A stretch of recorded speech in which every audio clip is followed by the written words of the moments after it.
आइए हम संज्ञा की बात करते हैं। तो संज्ञा को क्या कहते हैं? Naming word. नेमिंग वर्ड क्यों कहते हैं? क्योंकि संज्ञा वह शब्द है जिसमें नाम बताया जाता है या किसी का नाम बताया जाता है। इसीलिए इसकी डेफिनेशन आप पढ़ेंगे तो डेफिनेशन में है कि noun is the name of person, place और थिंग्स। व्यक्ति, वस्तु, स्थान या भाव के नाम को ही संज्ञा कहते हैं। यानी ये नाम बताता है, चाहे वो व्यक्ति का नाम हो, चाहे वो वस्तु का नाम हो, चाहे किसी भाव का नाम हो, समूह का नाम हो ना। इसीलिए जब नाउन के पार्ट्स में जाएंगे कि नाउन कितने प्रकार के होते हैं, नाउन तो क्लियर हुआ कि नाउन जो है वो नाम बताने वाला शब्द है। तो नाउन कितने प्रकार के होते हैं? तो नाउन भी 5 प्रकार के होते हैं। यानी 5 प्रकार के 5 kinds of noun.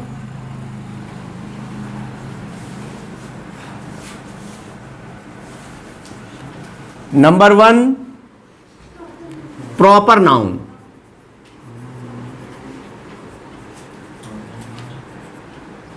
Number 2 common noun. Number 3 collective noun.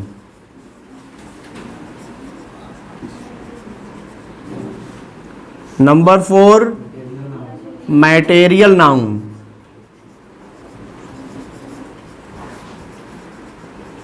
और number 5 abstract noun.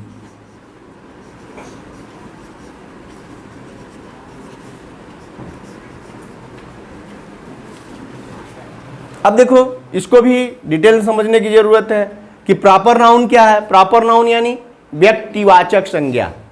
Proper noun यानी व्यक्तिवाचक संज्ञा। और कॉमन नाउन यानी जातिवाचक संज्ञा। कलेक्टिव नाउन यानी समूहवाचक संज्ञा। मैटेरियल नाउन यानी पदार्थवाचक संज्ञा। और एब्स्ट्रैक्ट नाउन यानी भाववाचक संज्ञा। अब ये जो संज्ञा है प्रॉपर नाउन कैसे बनेगा? What is proper noun? अब इसको भी तो समझना है। तो प्रॉपर मीन्स व्यक्तिवाचक। व्यक्तिवाचक मतलब क्या? कि किसी पर्टिकुलर वस्तु, स्थान या व्यक्ति का नाम होगा। किसी पर्टिकुलर यानी विशेष व्यक्ति का नाम, विशेष स्थान का नाम या किसी वस्तु का नाम यदि विशेष है तो वो नाम क्या कहलाएगा? Proper noun. जैसे व्यक्ति का नाम मोहन, सोहन, गीता, सीता, ये क्या होंगे? प्रॉपर नाउन, क्योंकि व्यक्ति के नाम व्यक्ति विशेष के नाम है। किसी स्थान का नाम हो, जैसे किसी गांव का नाम हो, किसी शहर का नाम हो ना, या किसी देश का ही नाम हो, ये क्या कहलाएगा? Proper noun. ठीक है।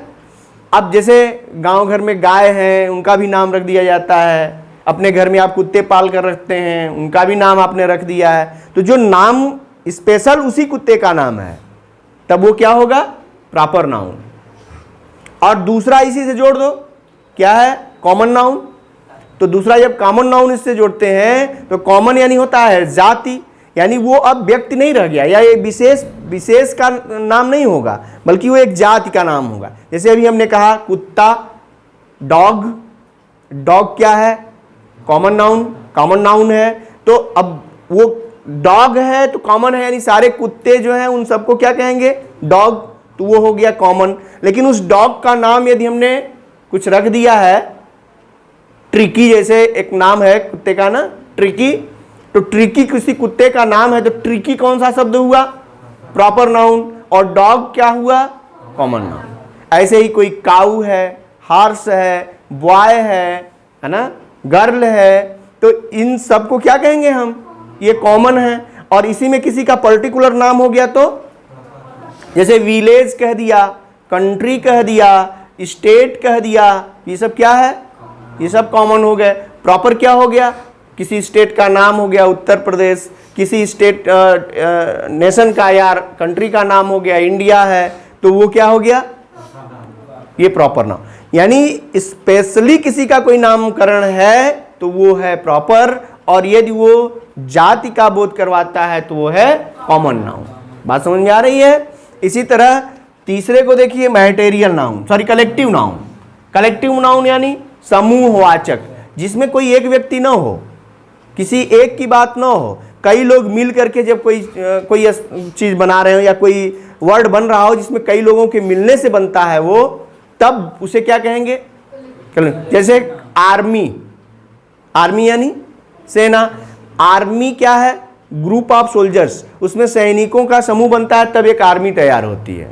जैसे हम कहते हैं क्लास, कहते हैं ना, जैसे हम कहते हैं क्राउड, क्राउड माने तो एक नहीं आदमियों का समूह, लेकिन क्राउड यानी भीड़, भीड़ यानी कई लोग मिलेंगे तब ना भीड़ होगी। तो जब लोगों के समूह से कोई चीज बनती हो तो उसको क्या कहेंगे? Collective noun. ये तो सीधा सीधा आपको क्लियर होना चाहिए, कलेक्टिव नाउन, ठीक है।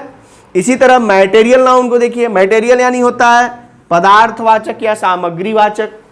मैटेरियल क्या होता है? तो मैटेरियल की एक परिभाषा दिमाग में रखिए कि material means the thing which can be converted into another thing, या वह वस्तु जो किसी दूसरे वस्तु में कन्वर्ट की जा सकती है, उसी को क्या कहते हैं? मैटेरियल।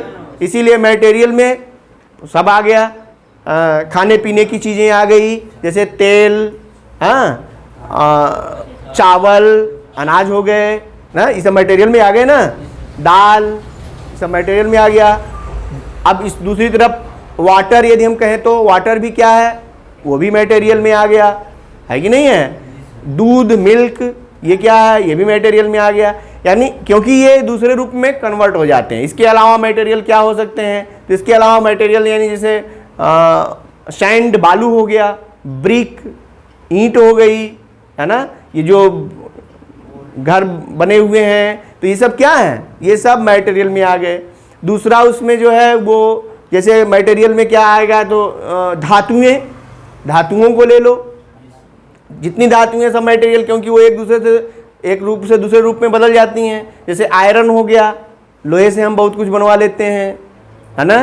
गोल्ड हो गया, सिल्वर हो गया, ये सब क्या है? ये सब मटेरियल में हो गए। मटेरियल मीन्स फिर वही कि जिनको हम एक वस्तु से दूसरे वस्तु में कन्वर्ट कर लेते हैं, उन्हीं को हम मटेरियल कहते हैं। बात समझ में आ गई। इसके बाद आगे एब्स्ट्रैक्ट नाउन। एब्स्ट्रैक्ट यानी क्या है? भाववाचक। इसको भी आप समझ रहे हैं, बस इसको डिफाइन कर लो, समझ में आ जाए। डिफाइन कैसे करें? एब्स्ट्रैक्ट यानी भाव, that can not be seen, जो देखी ना जा सके, that can not be touch, जो छुई ना जा सके, only that can be felt, वो केवल महसूस की जा सकती हैं। ऐसी चीजें जैसे हम कहते हैं फ्रेंडशिप, काइंडनेस, फ्रेंडशिप यानी मित्रता, काइंडनेस यानी दयालुता, है ना, या ऑनेस्टी, ईमानदारी, ये सब भाव ही तो हैं। जैसे हम कहते हैं ब्यूटी, सौंदर्य। बात समझ में आ रही है? यानी जो जिनको हम महसूस कर सकते हैं, जिनको हम महसूस कर सकते हैं, वो सब क्या हो गए? वो सब एब्स्ट्रैक्ट हो जाते हैं, ठीक है। अब इनके यूजेस पर आ जाओ। नाउन के बारे में जब यूजेस की बात करेंगे, क्योंकि हमको सेंटेंस ना, अभी हमने ये इंट्रोड्यूस किया नाउन को कि नाउन ये 5 प्रकार के होंगे और ये बनते कैसे हैं या कैसे इनको हम रिकॉग्नाइज करेंगे, इनके सिम्पटम्स क्या क्या हैं, ये बताया हमने। अब इसको क्या करना है? इनको यूज करना है। यूज करते समय क्या क्या देखना होगा? तो नाउन का जो यूज है वो पहले जानिए। नंबर, पर्सन, जेंडर और केस, ये 4 चीजें आती हैं जो नाउन से रिलेटेड हैं। कौन कौन? नंबर, पर्सन, जेंडर और केस। नंबर यानी क्या होता है? संख्या। नंबर यानी संख्या। संख्या कितनी है? Singular number and plural number. English में 2 numbers, singular and plural. Singular number यानी एक वचन, प्लूरल नंबर यानी बहुवचन। ये नंबर हो गई। दूसरा होता है पर्सन। पर्सन में क्या होता है? पर्सन कितने होते हैं? 3। कौन कौन? First person, second person, third person. First person में कौन कौन आता है? तो प्रोनाउन में फर्स्ट पर्सन में आई और वी आते हैं, सेकेंड पर्सन में यू आता है, थर्ड पर्सन में ही, सी, इट और दे आते हैं। अब नाउन किस पर्सन में आता है? तो नाउन आप जानिए वो थर्ड पर्सन में आता है। नाउन किस में आता है? थर्ड पर्सन में आता है। तो पर्सन तो क्लियर हो गया कि नाउन थर्ड पर्सन में आता है, लेकिन नंबर नाउन दोनों में होता है, सिंगुलर भी होता है और प्लूरल भी होता है। अभी आप सीखेंगे कि एक वचन से बहुवचन हम कैसे बनाते हैं या बहुवचन से एक वचन में कैसे कन्वर्ट करते हैं, इनको भी देखेंगे। क्योंकि हम डिटेल करेंगे तभी समझ पाएंगे, नहीं तो हम सिंगुलर नंबर और प्लूरल नंबर में भी गलतियां कर सकते हैं, क्योंकि उनके बनने की प्रक्रिया भी अलग अलग है। तो हो गया नंबर, हो गया पर्सन, हो गया। थर्ड है जेंडर। जेंडर यानी होता है लिंग। तो जेंडर कितने? जेंडर 4। कौन कौन? Masculine gender, feminine gender, common gender और न्यूटर जेंडर। मैस्कुलिन यानी पुल्लिंग जिसको कहते हैं, और फेमिनिन जेंडर यानी स्त्रीलिंग, कॉमन जेंडर यानी उभयलिंग जो दोनों में आते हैं। ठीक है, इनको भी डिटेल करेंगे अभी। उसके बाद चौथा नंबर क्या आता है? न्यूटर जेंडर यानी नपुंसक लिंग। ठीक है, ये जेंडर हो गए 4। उसके बाद क्या बचा?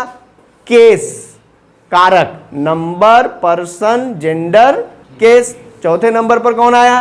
केस। केस में कितने कारक बनेंगे? कारक कितने बनेंगे? वो भी 4 ही मानो। वैसे केस मुख्यतः 3 प्रकार के, एक सब्जेक्टिव, एक ऑब्जेक्टिव, 4 ही होंगे। Subjective, objective, possessive, vocative case, VOCATIVE, vocative case. 4। ठीक है, कौन कौन? फिर से पहला हो गया subjective case, objective case, possessive case और वोकेटिव केस, संबोधन कारक। एक हो गया कर्ता के रूप में, दूसरा हो गया कर्म के रूप में, तीसरा हो गया पॉसेसिव यानी संबंध बताने के लिए पॉसेसिव केस, और चौथा हो गया संबोधन कारक, उसी को वोकेटिव केस कहते हैं। अब देखो इनके यूजेस को आप डिटेल में पढ़े हैं, इसमें बहुत कुछ कंफ्यूज होने की जरूरत नहीं है। जैसे केस में अभी पैसिव वॉइस में आपने पढ़ा था कि सब्जेक्ट जो होता है वो ऑब्जेक्ट बनता है, जो ऑब्जेक्ट होता है वो सब्जेक्ट। तो ये क्या है? एक केस बदलती है, यानी सब्जेक्ट को ऑब्जेक्ट के केस में बदलते हैं और ऑब्जेक्ट को सब्जेक्ट के केस में बदलते हैं। ये केस आपस में चेंज होते हैं, और इन्हीं से रिलेटेड जो अपने की अंग्रेजी बार बार मैंने पढ़ाया है कि सब्जेक्ट के साथ अपने की अंग्रेजी क्या होती है, वो क्या बनती है, वही है पॉसेसिव केस। जैसे ही के साथ अपने की अंग्रेजी हिज, सी के साथ अपने की अंग्रेजी हर, यू के साथ अपने की अंग्रेजी योर, दे के साथ अपने की अंग्रेजी डियर, और आई के साथ अपने की अंग्रेजी माई, है ना। ये सब क्या बन रहे हैं? ये सब पॉसेसिव केसेस बन रहे हैं, यानी ये केस हैं। और वोकेटिव केस क्या होता है? तो वोकेटिव केस यानी संबोधन में, यानी किसी को संबोधित करते हुए जब हम कुछ कह रहे होते हैं तो उसको संबोधन कारक कहते हैं।